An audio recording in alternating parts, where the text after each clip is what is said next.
What do most Fortune 500 executives have in common?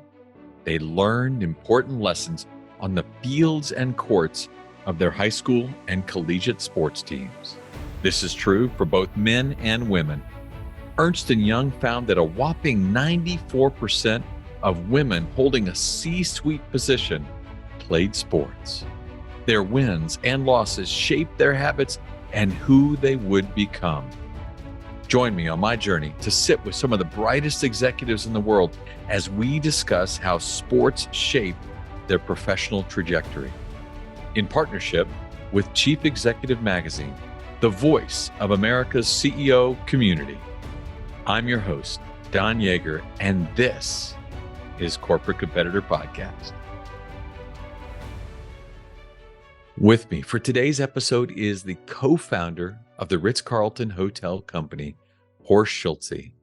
Horst is a legend and leader in the hospitality industry. The operating and service standards that he set have become world famous. And he has so much to teach us that we're going to do something we have never done before on this podcast. We are going to do back-to-back episodes featuring Horst. Today is part one of the conversation, and he will join us again next week for part two.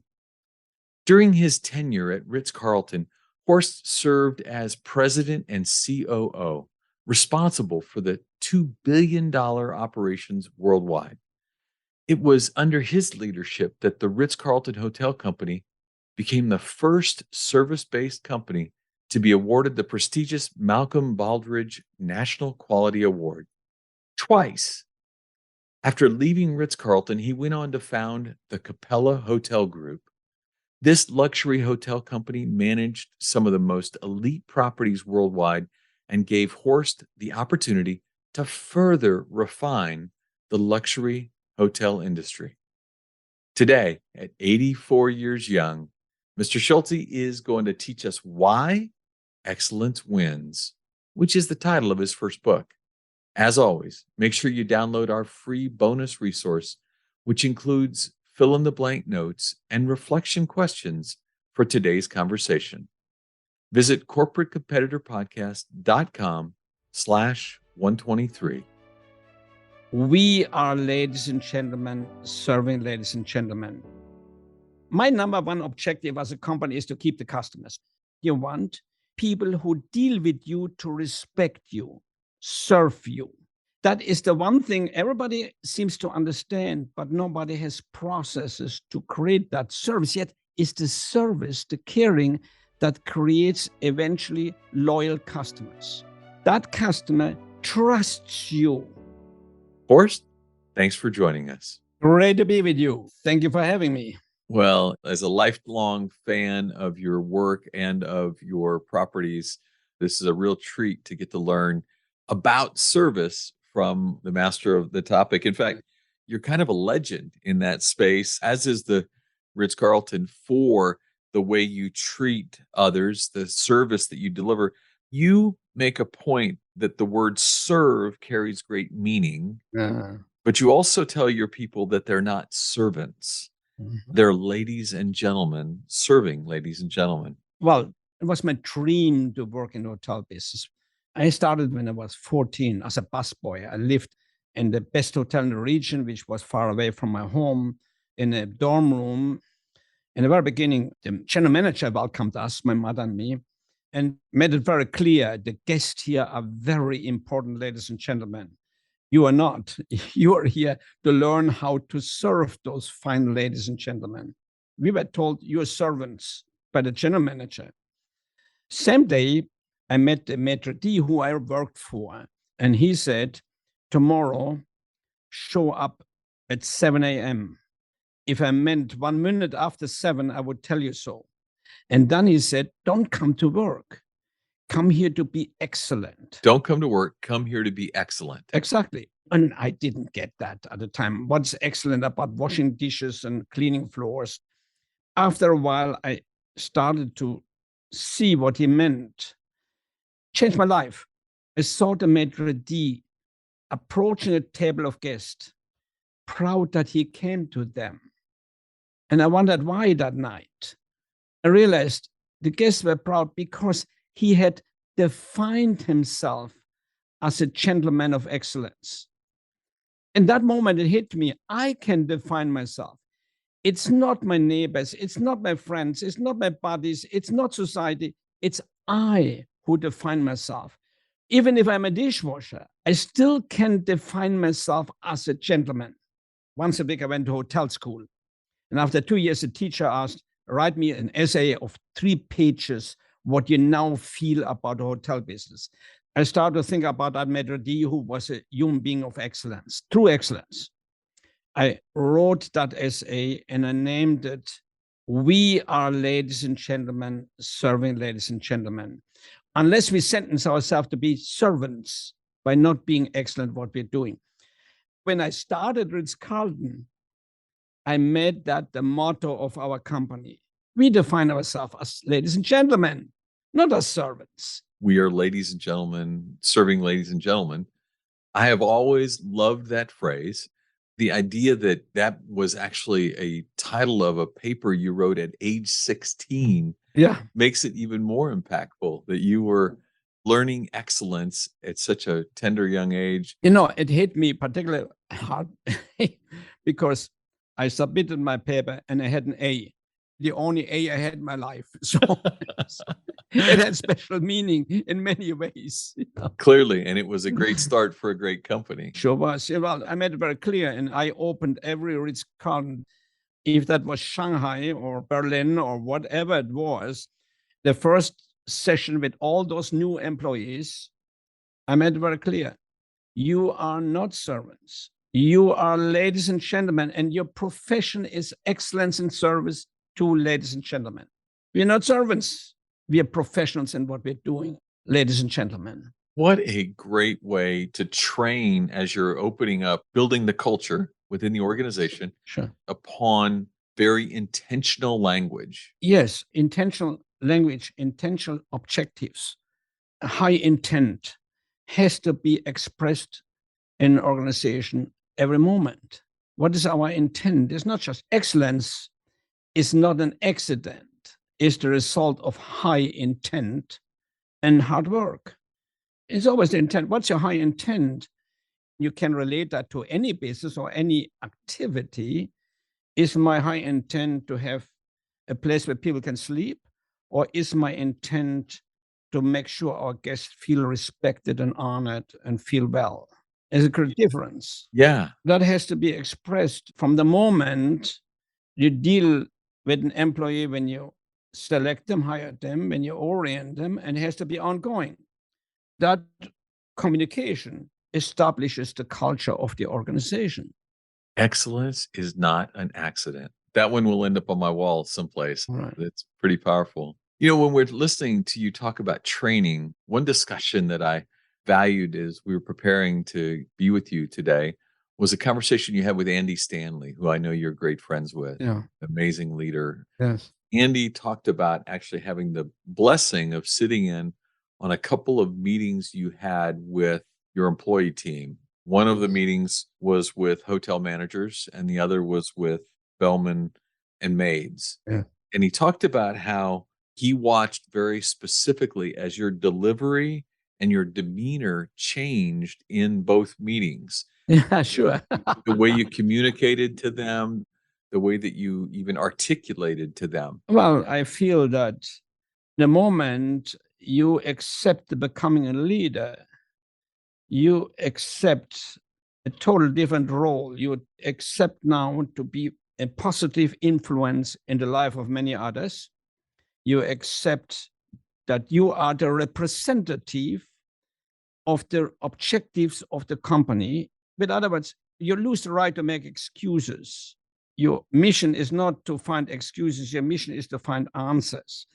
The line employee has not said, I am willing 100% to represent the company.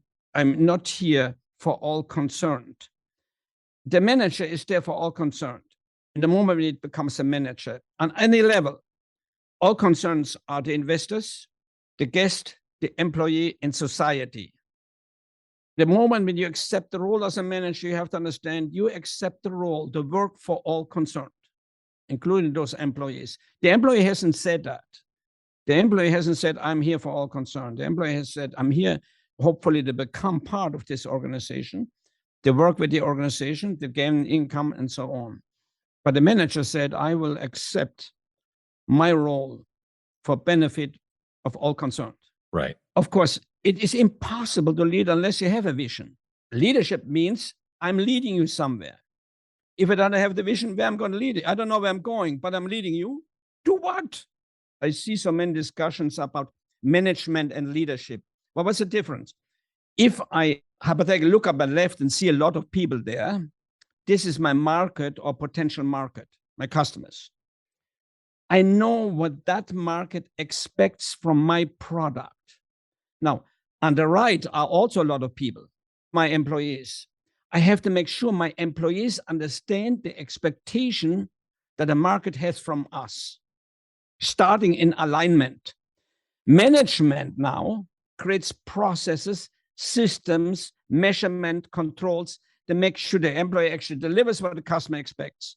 Leadership creates an environment in which the employee wants to do it because they have become part of you in order to accomplish a dream, the vision, which is of value to them. That's the difference. Right. For many folks that are considered employees in organizations, they struggle with believing that it's actually really good for me. They think it's only good for you. Well, it's my business to point out to them where it's good for them. I don't want them to come to work for me. I invite them to come and join me. Don't come to work. Join me in creating excellence.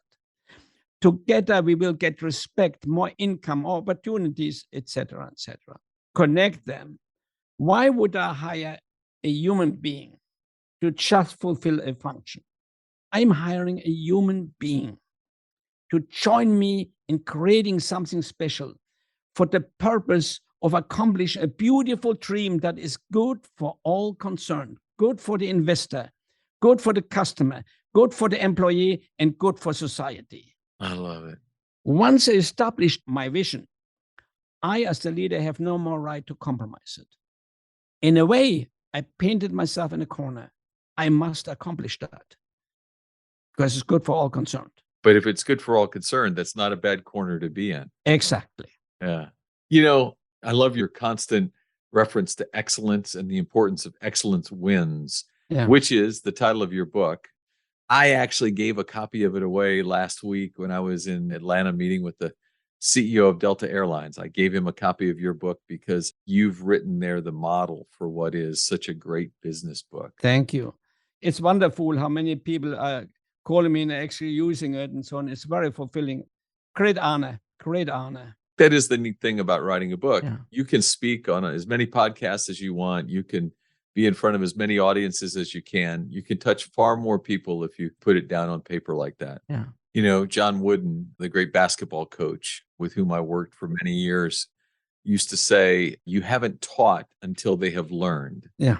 Until you've actually spoken the language and expressed it in a way that they can learn, you're not actually teaching, you're just speaking, you're blathering. Yeah. And it happens too often. Yes, it does. Another part of your core philosophy are the three things you say that everyone wants. Our goal needs to be to deliver those key ingredients. Yes, this is a very fascinating thing. In all cultures, the subconscious expectation by anybody at all, when they purchase anything at all, be it a bottle of water or a car or a house, is the same. As a provider of services or products, I have to understand what is the expectation of my market, of my individual. And the fundamental expectation is, I want the product to be defect-free. Talk about the car or the bottle of water for that matter. You don't want anything to swim in that bottle of water. You're not conscious, your subconscious want a good product. You want timeliness. By the way, that is a very important issue, timeliness. You want it when you want it, not when they want to give it to you. Right. It's changed over time. Dramatically. I know you've even wrote in your book, you talked about it used to be several minutes. 4 minutes to check in before the customers get annoyed. And now it's only 20 seconds. So how do you adjust to that? Well, a customer is unhappy, becomes a terrorist. Simple as that. I cannot afford that somebody leaves a terrorist against me. I have to now say, okay, since I know this timeliness, what processes do I have to tweak and change and add in order to be sure I don't have them getting annoyed checking in? It's all process on the end. Once I understand the expectation of customers, I cannot ignore that. That's the expectation. My number one objective as a company is to keep the customers. What process do I have to create to deliver this specific expectation of the customer? I say superior to my competition. Mm. We, in fact, said, hey, 4 minutes is kind of the maximum that they can wait. There were various studies on that. So we went around the check-in line, which usually in a business hotel happened between 5:30 and 7 o'clock in the evening. Everybody arrives at that time on a business trip. We went around and gave them cookies and talked to them so they wouldn't notice that they waited too long. Timeliness has become so much more important. And number three, what you want to keep people who deal with you to respect you, serve you. Here's the crazy thing. That is the one thing everybody seems to understand, but nobody has processes to create that service.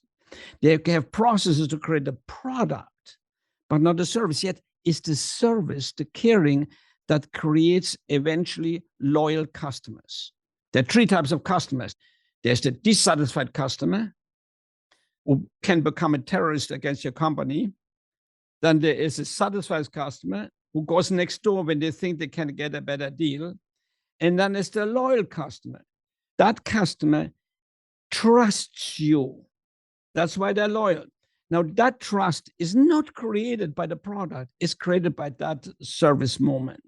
It's so fascinating that your ability to teach others how to meet that need. Now there's an entire industry out there trying to make sure that we learn customer service the Ritz-Carlton way. Yeah. Still, when I sit on boards and when I speak to people, it's nearly appalling how we kind of know it, this service piece. But when you ask, what is your process to accomplish it? It's non-existent. Their process for everything else. The very thing that we understand creates that customer loyalty, which we all thrive to have, not to lose a customer. There is no analysis of how do I accomplish it, or very little. Right. All processes to overcome and saying, what do I have to do to make sure this guest is happy, has a good experience, feels well, and consequently recommends us and wants to come back. It should be the question in any business, how to make sure I don't lose a guest. You're not checking them in. You're convincing them to want to come back in that moment. And you want everyone on the team asking that single question. How do I make sure I do not lose a guest? Yes, that was discussed every 20 days with every one of our employees. They were reminded, if you wash dishes, cook food, check people in, make beds, your number one objective as an employee here is, by your work, by your relationship, to convince the guest to want to come back. That's the number one objective that every employee understood. That's my number one objective. Right. We had 20 non-negotiable points, which we taught when the employee got oriented to the company. And then we repeat one of these points every 20 days. Today, maybe, I don't know what it is anymore. But today, maybe point number 12. If somebody asks for direction, don't point, take them there. Take them there. Step away from what you're doing, take the guest there. That's the basic of the day. That's going to be taught in 20 days again. In that teaching, we tell them, on the way to that destination, create a relationship. I hope you like your stay in the hotel. Did you have a chance to try our restaurant? Everybody loves it. So you're communicating and you're selling and you create a relationship. And the guests are amazed. It's amazing. This little one thing, don't point, take them there. How many compliments we get on that little thing. And I know another one of the non-negotiables that I read was things like, if a customer tells the busboy about a problem, the busboy is supposed to say, I'm sorry, even if they were not the person at fault. We call that problem resolution. We certified every employee how to handle problem resolution. When the guest comes into the restaurant in the morning, and the busboy said, "How do you like your stay?" And he said, "Well, I was very upset. My TV didn't work." In that moment, you own the TV. You own the complaint. So you follow the steps of problem resolution. Number one, listen. Number two, show empathy. Number three, apologize. Number four, correct the problem. No matter who you are, if you're the busboy, you are to say, "I'm sorry about the TV, please forget me." And then we delight the guest. We empowered the employee, the busboy in that case, to now say, "I feel so bad, I will buy breakfast for you." And that's where everyone has a $2,000 budget. Everybody has the right to make a decision up to $2,000 to keep the guest. You see, it's worse to lose a guest. Mind you, when I introduced that, it was like I let loose a nuclear bomb. The owners want to sue me for mismanagement. I said, "Look, first of all, we want to keep the customer. Secondly, we want to tell every employee, we trust you. We trust you. You're part of this company. You're not just working here. You're part of our dream, part of our objectives, and I trust you." The busboy is not supposed to give $2,000. I said, he is not supposed to give $2,000. He's supposed to keep the guest, who I know, based on the age, based on their spending, could spend $200,000 in their lifetime. Why wouldn't I try and keep him? For the cost of breakfast. Yeah, or some cookies or something. Right. Nobody ever spent $2,000. Nobody ever. But we kept the customers. And mind you, why that hotels in 5 continents? It crosses all cultures. Sure. There is no bridge that you cannot cross with trust. Yeah, I found that, by the way, very fascinating. Sitting here in our culture where we're so concerned about all kind of racial stuff and so on. After Ritz-Carlton, I formed Capella Hotel Company, which, by the way, is now voted #1 hotel company in the world, with the same philosophy, only in the ultra luxury level. It worked everywhere, as I said, in every culture. I worked in 5 continents. I worked with all Japanese, all Chinese, all blacks, all Jamaicans, all Germans, all Philadelphians. I didn't find any difference. We only talk about it different. I didn't find any. People want to belong, want to be part of a purpose. Don't just give them a job, give them a purpose. The purpose of becoming the best in the world for the value of everybody concerned. Boy. Every hotel I opened, I went to the orientation, I did the training, and on the way back to Atlanta, I always in the plane, I prayed that somebody got it, that somebody got it. 15 years later, I had left Ritz-Carlton. I opened Bali as my new hotel company. And when I got there, we had a reception. One young man came to me and said, "Mr. Schultz, can I talk to you?" So sure, go ahead in reception. 1,000 people there, go ahead. He said, "Well, when you opened this hotel as Ritz-Carlton 20 years ago, I stood in the background when you were teaching the manager, listening very careful. And when you left the manager training, I took the flip charts where you were writing on. I took them with me.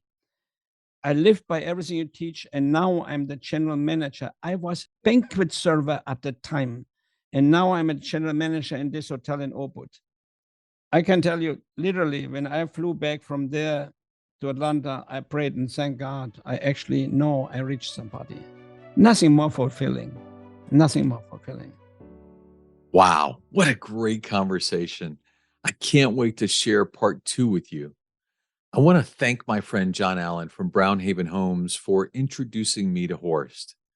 Now, here are my 3 best takeaways from this first installment. I love Horst sharing that even as young as 16, when he wrote that essay, trying to explain what it is that he found so valuable about being in the industry, he talked about defining himself as a gentleman, not as a servant, but as a gentleman.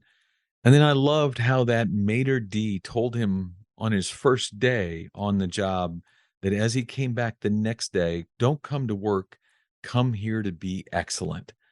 Excellence is not an accident. It is your high intent. Your mission is not to find excuses. It's to find answers. High intent. What a great way to define what it means to be excellent and to do it every day. But my greatest takeaway from this session of the interview with Horst was around the 20 non-negotiables, the concepts that he built into the daily training of every teammate that they have at Ritz-Carlton. How do I make sure that I don't lose a guest? Well, the one way you do that is that everyone on your team is in line to do the exact same thing.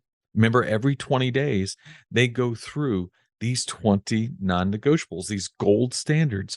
And every day, every employee gets a training on one of those standards, which means they are collectively making sure that they don't lose a guest. What a powerful lesson. Remember to join us next week for part 2 of this conversation. And if you just can't wait for next week's episode and you want more of Horst wisdom, you can buy his book, Excellence Wins, everywhere that quality books are sold. If you could share one habit, one thing you've done consistently that allowed you to separate yourself from your competitors, what would it be? In my 30-year career, 2,500 of the greatest athletes, coaches, and leaders answered that question for me. This is Don Yeager, who did that that article I was telling you about. Don, Dave Sims with Coach K. How you doing? Hey, Don. How you doing, my man? Great, sir. How are What they gave to me is what I'm giving to you in my online course, Journey to Greatness. Through engaging storytelling and on-demand videos, you will learn the 16 habits that will jumpstart your personal growth. I will instruct you on how to apply these winning characteristics to your life through custom workbook exercises. We are slashing the price for our podcast listeners. Lifetime access to Journey to Greatness is normally $399, but for our podcast listeners, it will be $49 with the code podcast at checkout. Click the banner on corporatecompetitorpodcast.com to enroll. Thanks for listening to the show. I would be so grateful if you left us a rating and a review. We will be rolling out a new episode every Wednesday. To be the first to listen, subscribe to the podcast on our website, corporatecompetitorpodcast.com. Plus, as a thank you gift, you will receive a free chapter from one of my best-selling books on the habits of high-performing teams.